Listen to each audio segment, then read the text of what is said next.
This is the Night Owls Disc Golf Podcast. I'm Shane. I'm JP. And I'm Ben. And I put on a new shirt for everybody. I just wanted to point that out. I haven't worn it once. I've washed it, but I haven't worn it. Anything else? No. Okay. So, you guys should be excited for me. I don't get new shirts very often. They all have like pit stains and stuff in them. I don't dress to impress. Round of applause. Yeah. Why not, Ben? Well, I don't either. I was just like, it's the rule of a fat guy. You wear Carhartt, and that's just, it works. So, all right. Social media, door_disc_golf, night_owl_pod, and then doordisc.com, where you can get all of your, disc golf needs. We have some fantastic stuff that just popped onto the sites, and we have the whale sacks in stock ready to go that have Mr. Harvey on. So our little owl logo, this one right here, it's plastered all over these whale sacks. It's fantastic. They're great looking. And then YouTube, we do have a channel. And then actually tomorrow, which would be Monday for the listening folks, which would be the day you're listening to it, Joe and I are going to go out and walk a course in Gills Rock, Door County, Wisconsin. And hopefully they'll get it put in. Gills Rock has the baskets, everything's ready to go. So they just want us to mark it. They'll start cutting and doing everything they need to do. So we're just going to go mark it tomorrow. And then keep in mind, Ben, if you want to take it away and tell us about Casual Relief. Casual Relief is our sister, brother, family podcast for just a break in your day, where it's myself and two other members of the Door Disc Golf team, Matt and Michael, and we just kind of talk about all things disc golf, not so much like tournament coverage or like covering current events or news, but just kind of, maybe things that are happening in the disc golf world that we might want to provide some commentary on. Got some guests and some stuff lined up. We are on a couple week break just because I'm going to Preserve next week, and everybody's schedules didn't line up this week. So this is a great opportunity to go back and listen to some of the previous episodes we had. We had a really good episode with state coordinator Mike Harrington. Just provided a lot of insight into his disc golf career. Just a lot of content to go back and listen to. So be sure to head over and find Casual Relief on all of your favorite podcasting platforms and give us a like, comment, all that good stuff. Help us out for sure. Perfect. And the Mike Harrington interview was awesome. Really enjoyed listening to him, and to hear that he says he doesn't like to speak publicly and then for him to go on for 2 hours in awesome stuff, not just fantastic information. He has a wealth of knowledge. And for someone that has been playing, 2012, I guess was his start, or 14, something like that is when he said. And then, his wealth of knowledge is fantastic. So I suggest listening to that one. So with that being said, what is the one thing in your folks' lives that you want to accomplish at one point or another? Just something big, like, I don't know, like do the Continental Divide on a unicycle or something like that. I will go first. Are you guys familiar with the Barkley Marathon? Nope. Not at all. Okay. So there's a good documentary Is this a Charles Barkley Marathon? No, it's not. I'm serious. Terrible. Serious. I think you guys would really like this documentary. It's on a couple different streaming platforms, but it's called The Barkley Marathon's The Race That Eats Its Young. And it is the one considered one of the sound like Charles Barkley. Sorry, but it is, in all seriousness, it is the hardest ultra marathon in the world by all accounts, and there's only been like 14 or 15 finishers. So just to kind of give you a breakdown quick, it's in Frozen Head State Park in Tennessee, and you don't run on like the traditional hiking paths. Like, you are crossing all of the terrain and and it's next to Brushy Mountain State Penitentiary, which is where James Earl Ray was. And cool. You do 5 loops of this and each loop is 26.2 miles, but it's actually more because of the guy that created the the marathon. His nickname is Lazarus Lake. So he What a he great is name. so I'm trying to without. I recommend watching the documentary, but just to sum it up, you do 5 loops of 26.2. Even though everybody that's done it says it's actually more than that. It's more than a marathon of this trail. Mhm. And along the way, to mark that you have completed this, you have to collect. You get a bib number for each loop you do, and then you rip off pages out of these books that are planted along the route, and then that's what page you rip out of the book, and then you bring them back to show that you've completed it. There's only been you only have 60. I think it's 60 hours to do all 5 loops. So then, if you time out, you're just done. And then if you do 3 loops, that's considered a fun run. Watch the documentary. This will explain everything more. But every year you have to apply to get into the Barkley. No, there's no online application. There's nothing. The application process is secret. So if you know, and you know how to apply and you know how to get in. They only take so many people. But I want to do the fun run, which is what's 1 or 2 loops, and then if you win it, then you get an automatic entry into the real Barkley. But yeah, so the application's secret. Once you get in, then the application fee or the race fee is X amount of it's $3 and then an item. One year Lazarus Lake needed white dress shirts, so everybody had to bring a white dress shirt on top of their entry fee. Perfect. And the race starts with him. He blows a conch at any time because he also doesn't tell you what time the race starts. He blows a conch, and then that's an hour warning, and then he lights a cigarette, and then as soon as he lights the cigarette and takes the first drag, that's how the race starts. Jeez. So how, I want to do the timing run. done. What's up? How is the timing done? Does he just stand? Yeah, there he has a clock there, and then he'll come through. So you have 60 hours to do it. So obviously it might take so divide that out. You have so many hours to do each loop, and you'll be timed out. So if you have 60 hours to work with. So guys will do their loop, and then they'll hang out and they'll sleep and they'll refuel, and then they'll be like, okay, I'm going back out. But I will text both of you guys the link to the documentary so you understand what I'm talking about. But to answer the initial question, I want to do, before I die, I really want to do the fun run in the fall. So, or not the fun run, but the fall Barkley. It's just that application's online. They just have X amount of spots. You just sign up and then you just go and do it. Wow. That's incredible. And I would never even think about doing something like that. But cool. I'm excited to see this documentary, though. I promise you'll be hooked. I don't have anything that cool or that kind of crazy. I just want to go to, it's probably something, I don't know if I'll be able to ever do it, but I just want to go to one match at least at every Premier League stadium. No, so there's 13 Premier League? Oh no, there's 24. Yeah. So, and it changes, every year. So it could be, you don't know who's going to be in, because there's always 3 relegated, 3 promoted from the championship. So, there's the mainstays, obviously Man City, Newcastle, Manchester United, Chelsea, Arsenal. There's the top 6 teams that always stay, but it'd be fun just to, go probably and see some teams that you have no idea, or maybe have never seen, Luton Town this year. They've won the smallest stadiums, and it's just gonna be crazy to see them.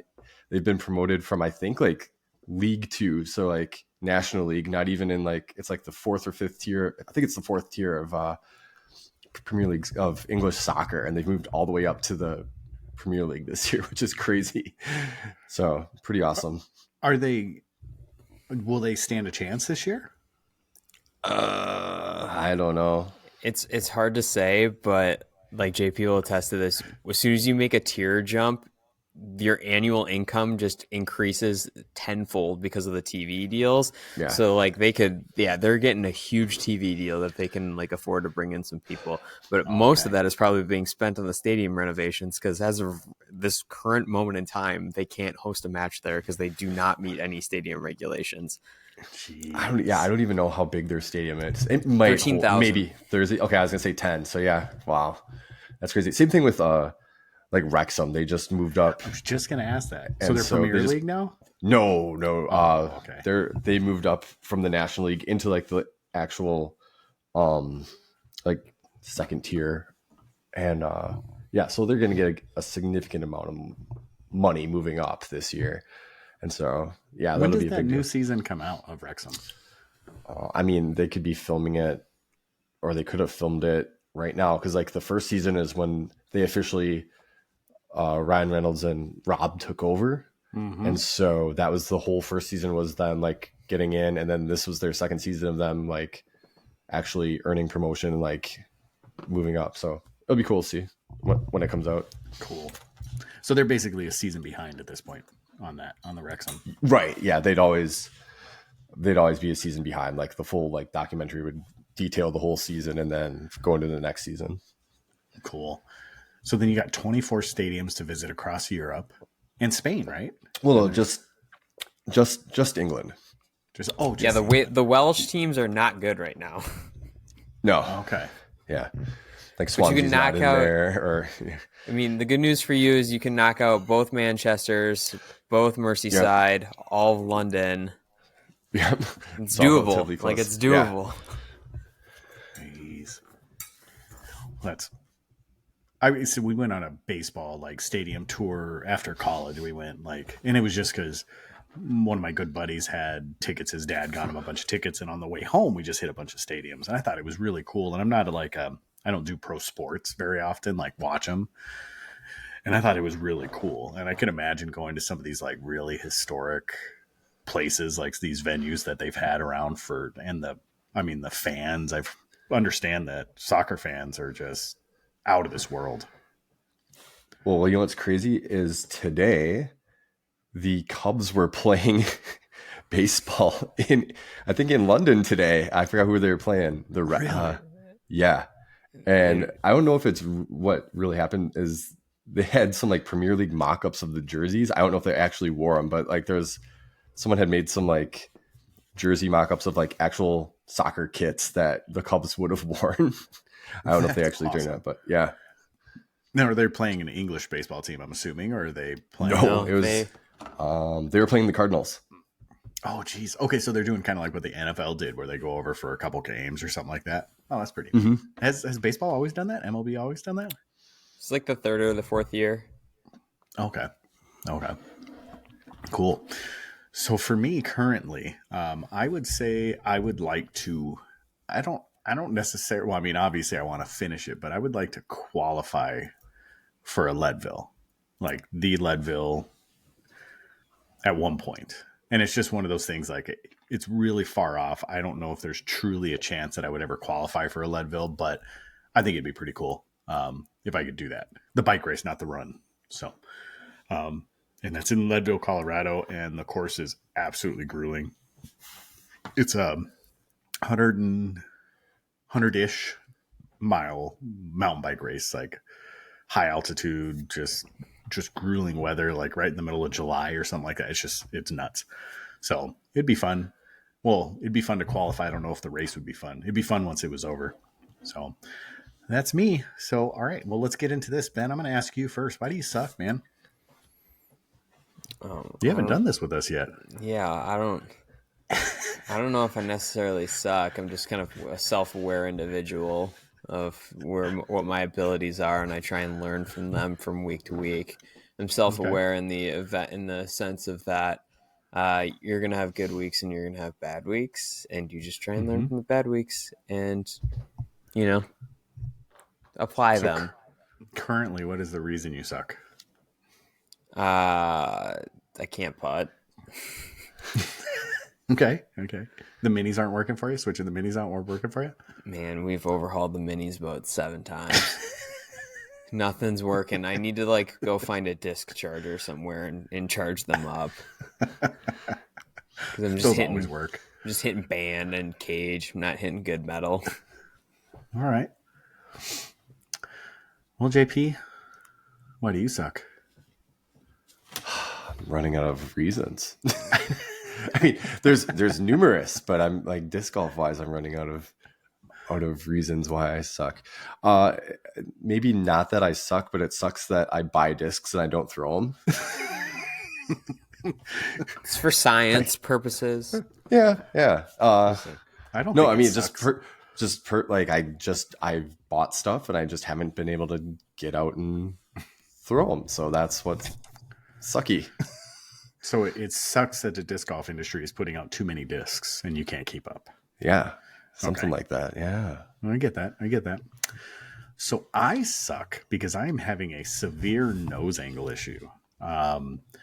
And I'm overcorrecting and throwing it directly into the dirt because I was having a nose up issue. And now I am throwing directly into the dirt. So right now I suck because of my nose angle. I thought of another thing too. Ooh, let's hear it. Okay.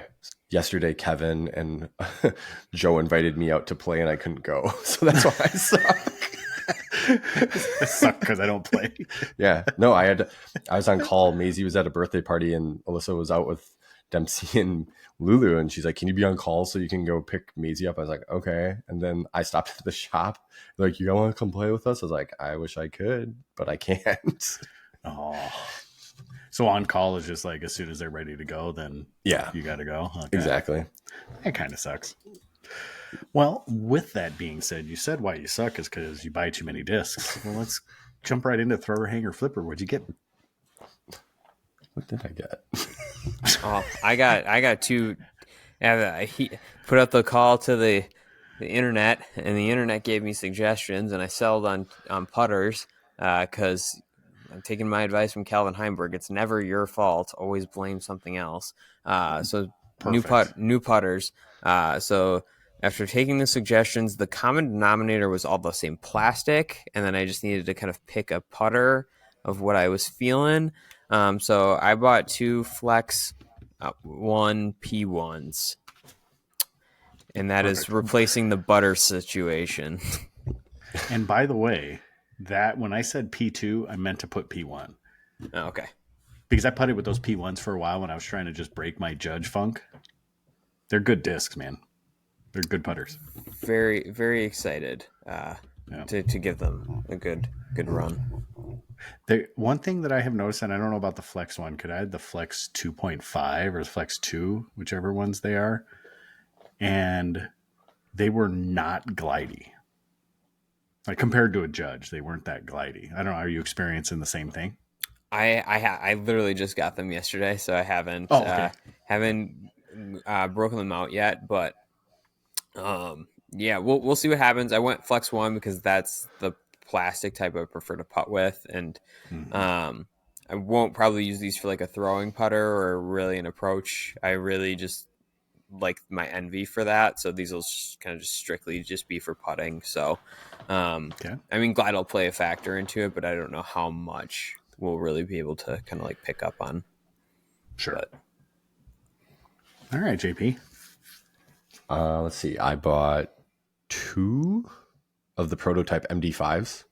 Mm-hmm. So I'm trying to see how those feel because I've got the Mutant, the Cybertruck in the bag. So I'm excited to try those out. And I bought a CD, the stock CD one, just to see if it's different than the Crush Boys one that came in the mystery box. Mm-hmm. And I got 2 door disc wheel sacks. Well, very nice. And I'll throw those around. Yeah. I did buy a whale sack, and then I also bought a Lucid Ice Orbit EMAC. Ooh, I saw that. Oh, well, not Kevin has one. Kevin and I has saw one, it. Yeah, it's pretty. So it's kind of I have not interesting received disc. mine yet, and I'd like jump the gun because we have some coming in for the shop. I just haven't bought any. I just didn't want to wait. Sure. So there you go. That's what I got. I actually bought a disc. It was kind of cool. And even though my EMAX situation is coming out of the bag, it's weird because I saw those and I was like, well, maybe I will put some Emacs back in my bag. Stupid, because I just bought all those hexes. Mm-hmm. All right. Well, with that said, let's get into the actual preview of the show. So we're going to talk about DMC. We're going to talk about Krohkol. We're going to talk about the preserve picks for this coming week. And Ben's going to be real excited about those because he'll be there. And then we got tour cards. Who's getting them? And then Ben's random question. And we'll get into the shop updates. So with that being said, Ben, I'll let you kick it off with the DMC. Which is currently or finished? It just wrapped up. When we started recording, they were about probably through 17-ish. But on the MPO side, they only played 2 rounds as that event was unfortunately halted by weather again. So on the MPO side, Gannon Buhr takes it down. He wins by 3 strokes over Isaac Robinson, and then tie for third place was a 4-way tie with Greg Barsby, Calvin Heimberg, Ezra Robinson, and Gavin Babcock, all taking third place. The women ended up playing 3 rounds because they were in the middle of the second round when the weather halted yesterday. So they wrapped up today and then played a full 18.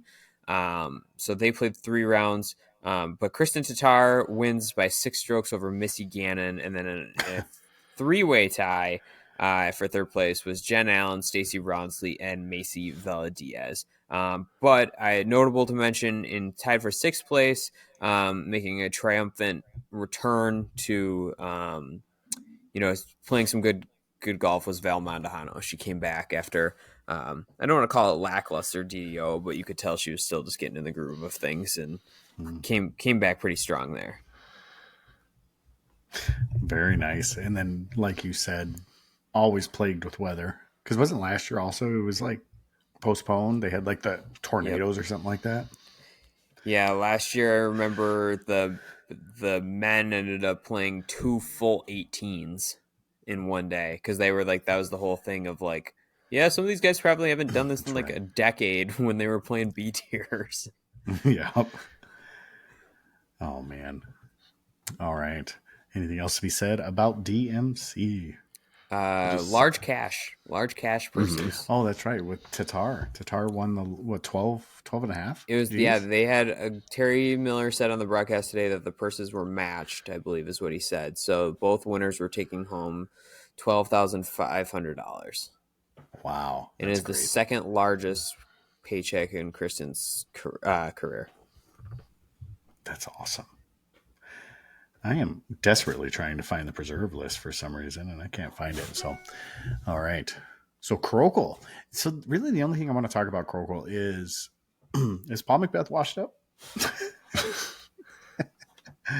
I watched a little bit of it, and I will say that the course is gorgeous. I want to start with that, and that it was great.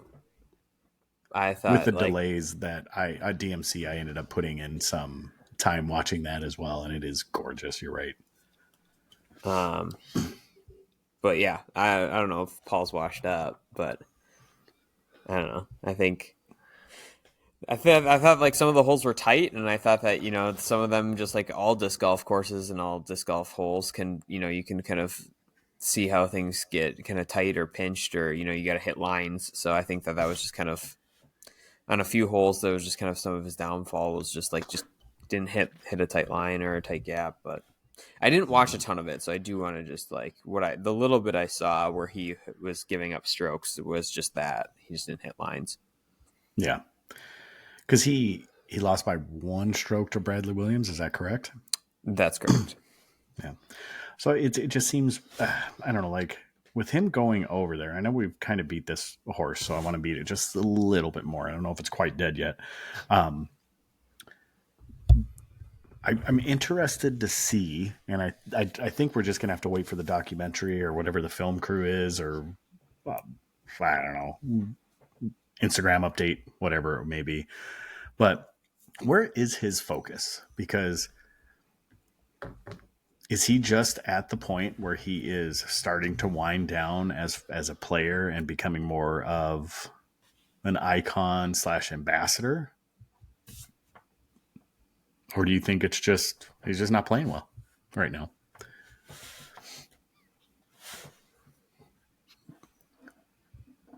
I don't know. I kind of brought that question up last week too, because we had brought it up a little bit, what his purpose is over there, and yeah, like what's the dedication to actually playing as opposed to being, like you said, an ambassador. And yeah, we won't, maybe don't know all the details. You know, we see the occasional Instagram post here and there, but it feels like Hannah's kind of like running his social media and maybe posting more for him than he actually does, you know, or if he's got somebody else that'll do it for him. So that's kind of how it's always been, though, is that Hannah really runs the Instagram and YouTube and all that stuff, because you're not seeing YouTube videos coming. You're not seeing anything. And it seems like a really good instance of being able to capitalize on going over there. Jonathan from Lat64, of course. And we'll pause. 100,000 subscribers. Fantastic. That's great. And what a great post about it from Jonathan. Like, I thought his video for that alone was fantastic because it seemed truly awe-inspiring and for him. So good for him. It was inspirational, to say the least. So R73, you need to tell your friends so we can so we can get there. Actually, where are we at right now?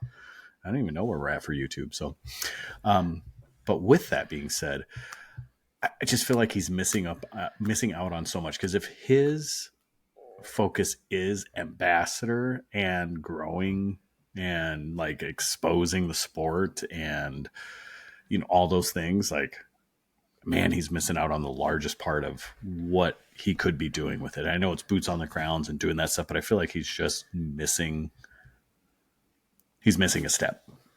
But it's not just Paul, because there's other Americans over there, you know, kind of doing the same thing. Like Bradley's there right now. Nate Perkins is there. Scott Stokely's over there. Scott Stokely's traveling all over the world right now, kind of helping spread the news of disc golf.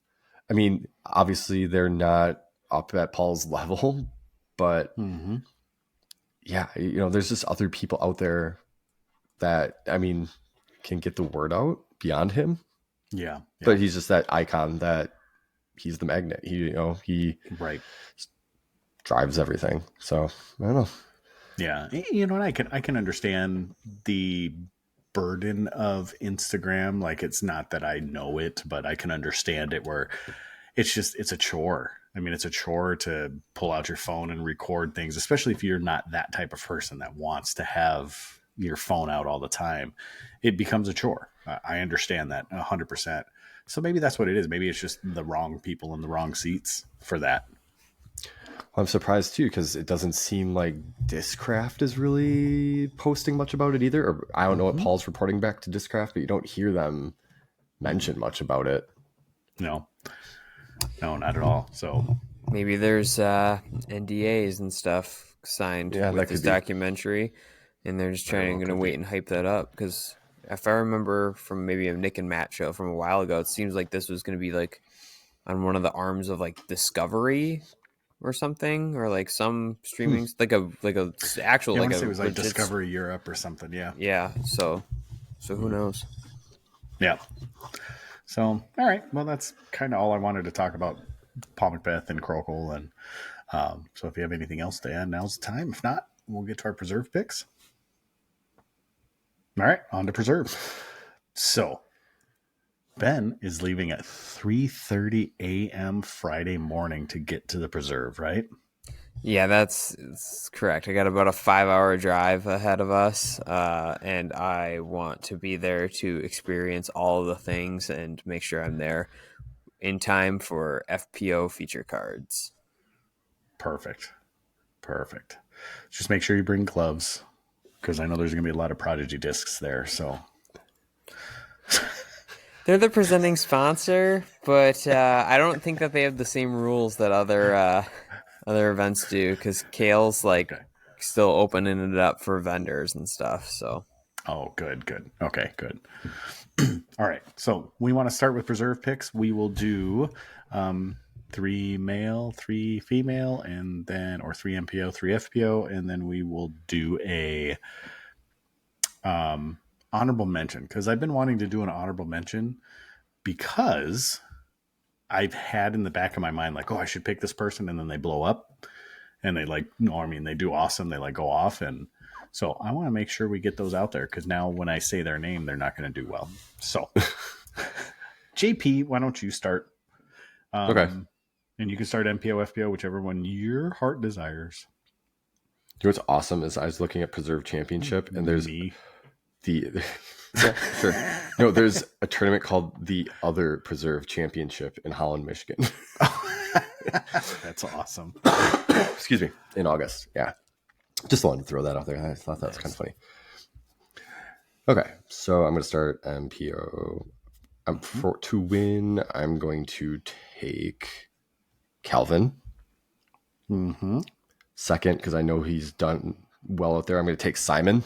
Mm-hmm. Good choices. Good And choices. third, I'm going to take somebody else that's kind of a Nico Castro, past winner. Past winner. There you go. All right. Ben, you want to go next? I'm going to take, for the win, Eagle McMahon. I think that he's had some time off, so I think he's going to be... The boy from Boulder with the shoulder. Yeah, I think he's going to come back, and then I'm going to pick Chris Dickerson, and then I am going to also pick Simon. Okay. So I'll round out the three with Simon. So I will go third place Simon. I'm going to do second place Gosage. No, I lied. Yes. No. I'm using Gossage as my dark horse. So I'm going to do Gannon as second and then Calvin first. And none of us picked Ricky. He's there. So, and Gossage will be my underdog pick. What about you guys? You guys didn't pick an underdog. I know I forgot about it real quick. I'm going to say Kyle Klein.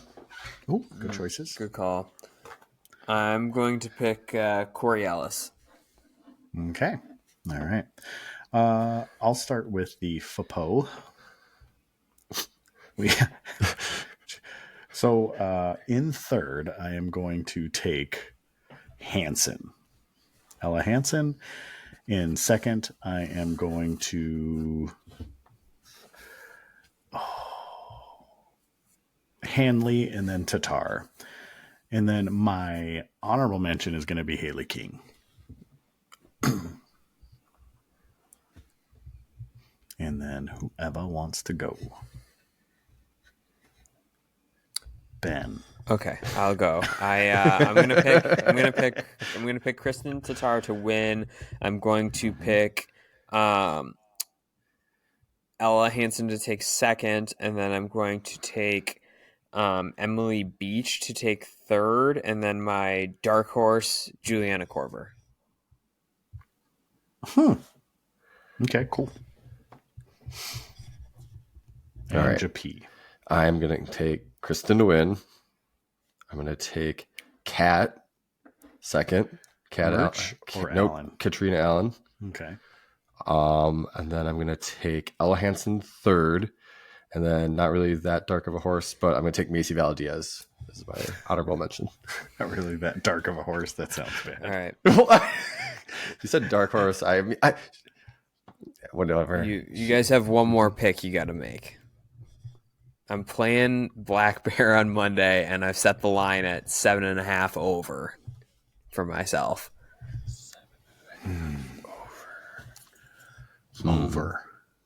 Over par. 7.5. 7.5 over par. Now, are you taking the over or the under on that? Do you think I'll shoot better or worse? There's no hard feelings if you take the minimum over. Didn't last year like 7 under was no. It was like 9 under. I'm just trying to go off memory. I think it was 9 under was the leader.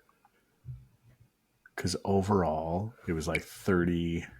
Oh, no, 23 over, wasn't it, for the winner? Oh, I can pull that up real quick. Here we got. I'm going to take over. I think Bradley Williams won at 32 under. 32. I forgot about Bradley Williams. I'm going to take the over. No offense. Just going to take the over. I didn't. Yeah, I said no. I said no hard feelings. So that means 8 or over. 8 or over, you would hit. Okay. Yeah, I'm gonna take Yeah, I over. think I'm gonna take over. But just like 8 or 9. Because I feel confident in my abilities, I feel like I can do better than that. Because when I was looking at the caddy book earlier this week, there are some short ones that I think I can attack. Like there's a couple, there's like 3 or 4 that are like That's around true, the there are. 320 mark. They have a couple Mandos, but I think I can attack them and for sure par, but maybe have a decent look at getting at least a couple birdies out there. Did they increase artificial OB this year, or did they keep it basically all natural? It's pretty much the same as you've seen it in the past. Okay. The only thing that they've made some changes on, that Kale's made changes on, is just tee box locations. They've just kind of pushed them back or angled them, or a couple of them. Like 5 has just like a different angle that they're kind of going, so like you just kind of have to throw a different shot shape. And I think looking at comparing the caddy book from last year to this year, I think it was just like, well, we just like the thought process in my brain was like Kale probably thought like, oh, we asked them to throw the same type of tee shot twice. Like, let's change it so like it requires a different attacking point of it, which I think makes sense. Oh, absolutely, absolutely. So what's the deal too? There's 3 holes that there's no spectators just because it's tough to get back in there. Is that what's up? Yeah. So from what I saw, from what is like 5, 6, and 7 are no spectator zones. Because it's so tight woods, like that. Like there's the one where it's like a short, like little tunnel shot, and I think it's just like a safety thing. So, but when I was looking at coverage from last year, basically like on the final day, you will be able to walk back there, but you're going to be very limited as to what you can actually like do. Like they're going to have it roped, and like you're just following the mob at that point. Sure. So, well, hopefully there's a mob, unlike DDO, which kind of screwed their spectators because of the amount of spectators, because they changed the weekends of the AM events. Well, hopefully that doesn't happen with the preserve, but I don't think so. I mean, the preserve, that area has a huge population of disc golfers. I mean, BRP's right there, and that whole crew is just, I mean, it'll be awesome.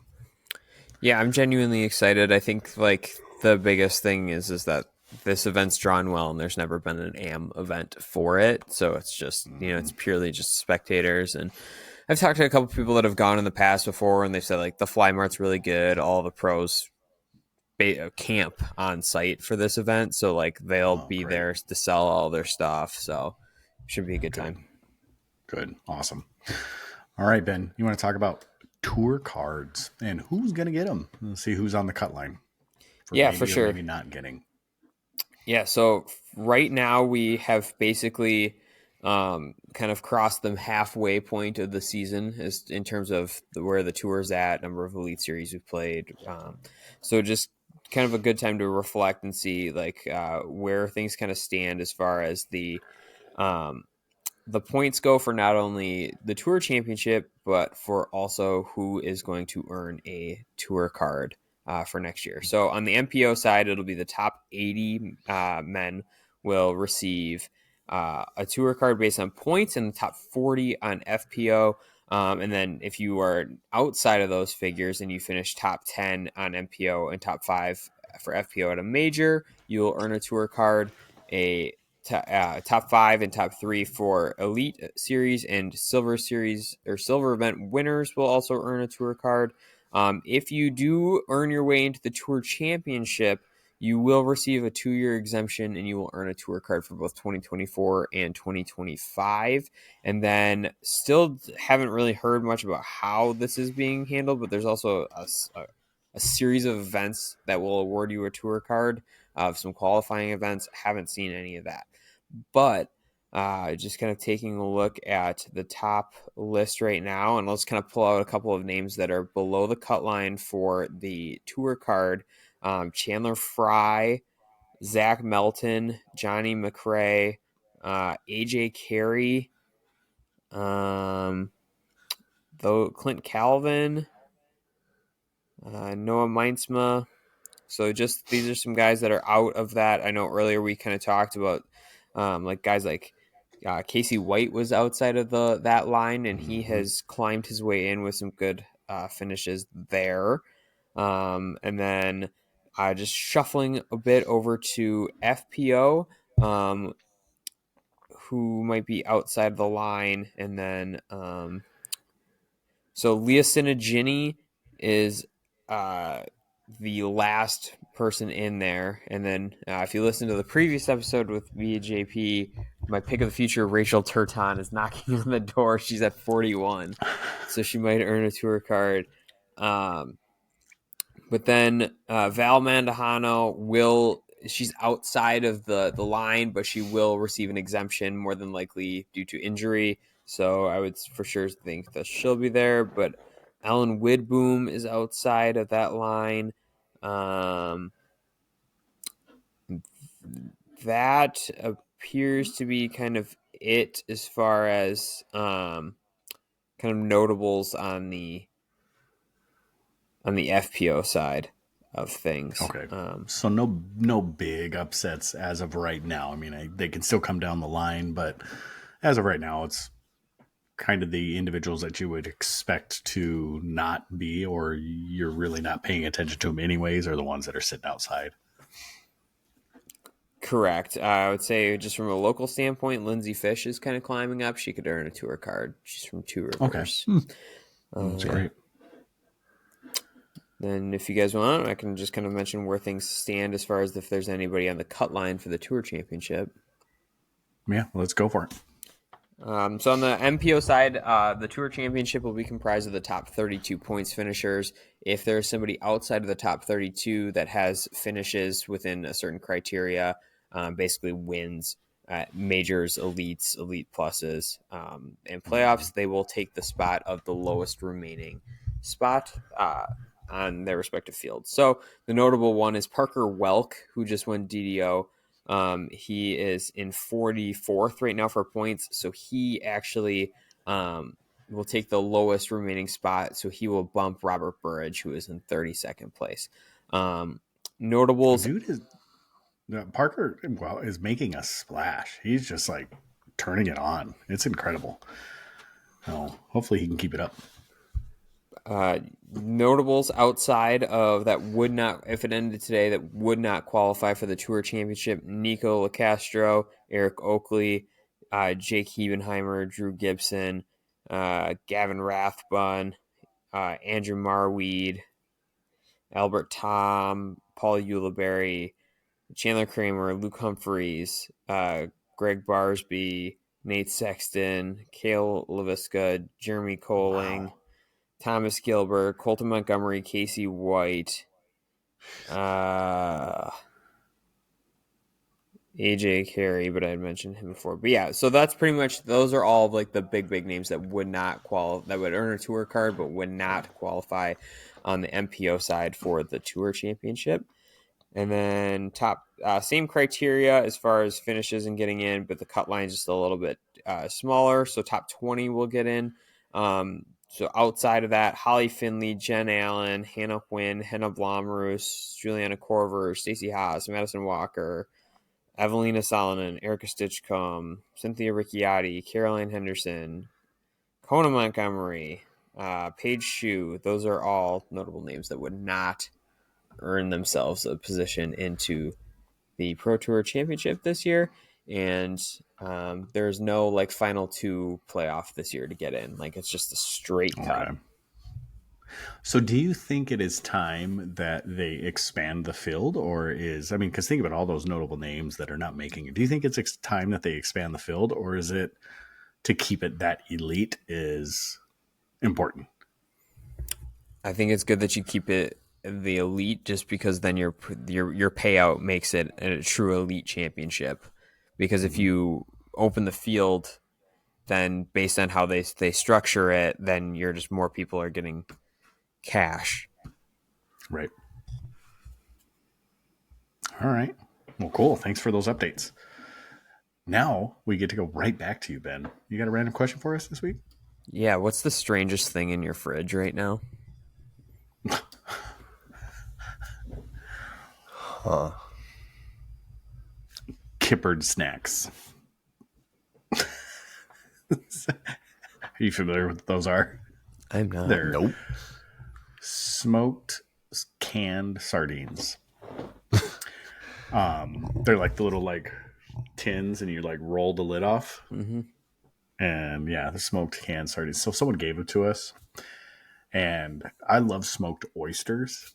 I thought they were smoked oysters, and I rolled them up, and I saw the little fishies, and I was like, "Nope, sorry." So they're just sitting in my fridge right now, stinking it up. It's horrible. So there you go. That's mine. But people tell me they're good on saltine crackers. I just can't do it. That doesn't sound good at all. Mine's kimchi. It's not really strange, but it's just not like, it's just kind of an outlier. I have kimchi in my fridge. Yeah, we do too. Kimchi's awesome. I'm not a sauerkraut guy, but I like kimchi for some reason. I don't know. What about you, JP? Like dino nuggets or what? Those aren't strange, man. Those aren't strange at all, goated. man. But Yeah. for JP, those are pretty strange for JP. No, got I just kids. had some today. Yeah. I just got some. Yeah. You throw them in the air fryer for 7 minutes at 350? Awesome. I don't have an air fryer. What? You do it traditional? Jeez. Yeah. I Stick do have with a the bone oven. to pick with the air fryer marketing and branding. Ooh. Oh, It's just a convection Well, let's hear it. oven. Well- It is just a convection oven. agreed. It's not, you are not doing anything different. It's just a convection oven. You're not frying Just anything. smaller. Have you noticed that microwaves now that used to be convection microwaves are now called microwave air fryers? What? Straight That's to jail. crazy. That is, Exactly. huh? But they're also doing it on the restaurant industry side, just so you know. I was looking up microwaves because one of our line microwaves went out. Actually, the one on our server side, like we rarely use it, but when it goes out, we need it. And I was looking them up, and sure enough, air fryer microwaves. And I'm just like, why do you just call them convection microwaves? Like, where did that whole segment go? I don't have anything strange in our refrigerator. Like Alyssa hasn't bought anything strange recently. Usually she's like always has like something kind of weird because she's vegetarian that's in the fridge. I'm like, this doesn't sound good to me. Like, this doesn't sound good to me. Like, it's not weird that like she's vegetarian, but like, We'll pivot then. What's the okay, what's you the can most say it. unique condiment you have then? Like, is there a special like a special mustard or like a barbecue sauce or something that you got? yeah, in I there? mean, we just have Jalapeno relish. no. Let's see. Oh, I have it. That's what you have. Not unique. I mean, we just have like some teriyaki sauce. We have some honey barbecue sauce. We have You wanna salsa. talk, Like I don't. white bread food. Like, you guys make fun of Matt Yates. about Yeah, food. we do. JP, I keep pointing this way because this is the direction he is on my screen.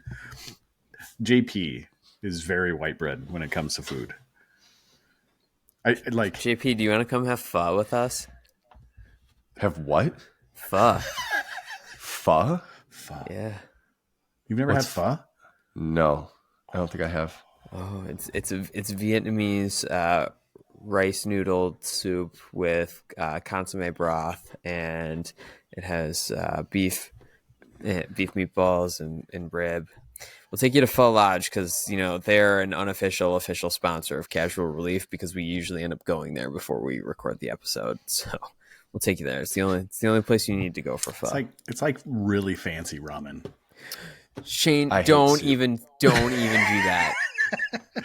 Don't Really even. fancy ramen. Those are two different cultures, two different countries, very different. They are not the same. JP, I'm sorry that you had this poor introduction to pho. One is Japanese, one is Vietnamese. Pho is Vietnamese. All right. So we see where his passions lie. Yeah. Apparently Asian food. Yes. I've been to like almost every Asian food place in the greater Green Bay area. And I keep a power ranking index. All 4 of them. Dude, we have way more than that. They're actually, Green Bay's culinary scene is not bad. It's not We've bad got at all. we've got Thai, we've got 2 Indian restaurants, we've got 3 pho places, but I only go to one because it's legendary. and In then many there's Taco Chinese. Burrito Mexico. Yep. Is it PHO? Is that right? Like Yep. the little accente thing on the O? Okay. I always called it pho. Pho. Yeah, like PHO. That's Pho. okay. But pho. Okay. Yeah. Pho. Got it. All right. I'm willing to try it. Let's go. All right. We'll see. You got to set up the date because I want to be there too. I don't know if I can let you in. The Pho Lodge is a holy experience for me, and if you're going to be calling it ramen.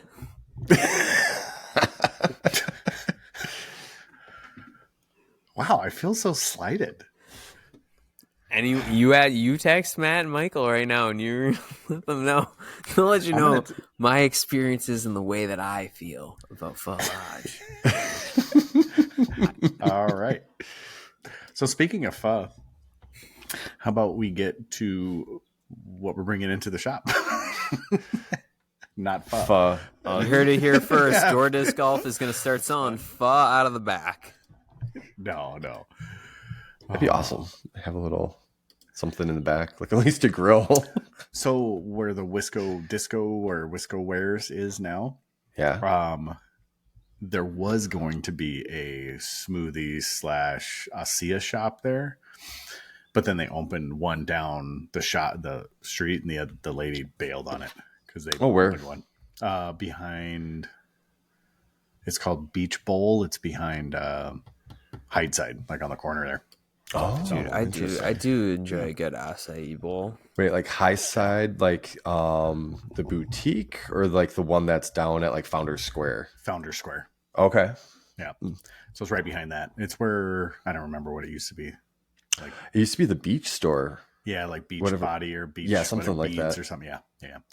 So, all right. So we do have a large DD order coming in. It's almost 170 discs, I believe, something like that.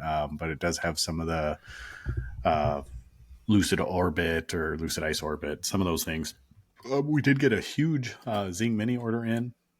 And just to tell you, I ordered exclusively UV Metal Flake Zing minis that will be coming in as well. And we found a few UVs in the Zing minis that we had. So I reached out to Craig. I was like, hey, Craig, can you do just UV, like an entire order of just UV with like Metal Flake in it? And he was like, you got a logo? I was like, yeah, you have it for like the 15th time. And he was like, oh, yeah. So we have quite a few of those coming in. And if we get them in before the next Flex, that'll be part of the package, the player pack for the Flex. They're cool. If we can get them in. Yeah, they are pretty neat. But yeah, you don't really realize. You just look like, oh, these are white minis with, and then you walk outside and they just go dark purple right away. It's super cool. Super cool. So, and then we are in process with working on a stamp, a multicolor stamp for discs and Harvey in the Door County. So as soon as we get that proof back, hopefully I can approve it and then be on our way. So outside of that, I don't have anything else. Watch for me on coverage. Ooh. We also watch for Ben. What are you going to wear? Some Circle One gear, more than likely. You're going to be kitted up. With my Harvey. course. With my Harvey. I don't know. You just follow me on Instagram. You'll see where I'm at. All right. So you're not going to do it naked though. No shrieking. Jumping into the Mississippi River, just what? What would you give me? I'd give you. I bet James Conrad does it. But It would if be I'm a way gonna, to make a splash. Yeah. but if I'm not talking about that. If I'm gonna streak during the middle of the event, I gotta get something out of it. Like, are you gonna post my bail? If you streak Courtesy and get of Door arrested, Disc Golf. I'll push your bail. And it can't be a huge one. A couple $100, I bet. I'm unfamiliar with the state laws of Minnesota, but the other thing that we're playing around with is that, or we're playing with fire in the event that there will be children present. So Yeah. Well, now we're crossing into felony territory. just use it like a banana hammock, and then do it that way. Okay. Don't like where this is going. All right. Well, JP, anything else? Good luck to everybody this week at Am Worlds and Junior Worlds, and Juliana's there this week. Yes. So that's she's pretty been exciting. posting up a storm. Yeah, she had mixed doubles today. Yeah. So And good for her. They tied for 33rd is what it looks like. Okay, great. I don't know if there's another round, but yeah. Awesome. And then I don't know if there's really anything else. Just appreciate your help, appreciate your support. And I think just make sure you keep it a subpar. And then, in the words of JP, deuces in the toilet.